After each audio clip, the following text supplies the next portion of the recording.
শত্রু হলে প্রতিশোধ নিতাম, কিন্তু মানুষগুলো তো আমারই আপন ছিল। এই ছিল, এখন আর নাই ব্রাদার। 48 মিনিটের অভিনয়ে বহুত অপবাদ আমায় দিছ। ভাবছো কি আমি হেরে গেছি, আমি হারাই গেছি? নো ব্রাদার, আমি হারাই নাই, আমি আছি। ইনশাল্লাহ আমার হকের জন্য আমি লড়বো, আর ইনশাল্লাহ এই লড়াইতে আমিই জয় হব, কারণ আমি সত্য কথা বলেছি এবং আমার কাছে যথেষ্ট প্রমাণ আছে।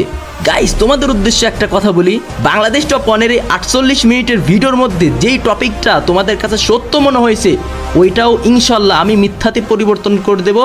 এতটাই সত্য প্রমাণ আমার কাছে আছে। জাস্ট আমার ভিডিওর অপেক্ষায় থাকো।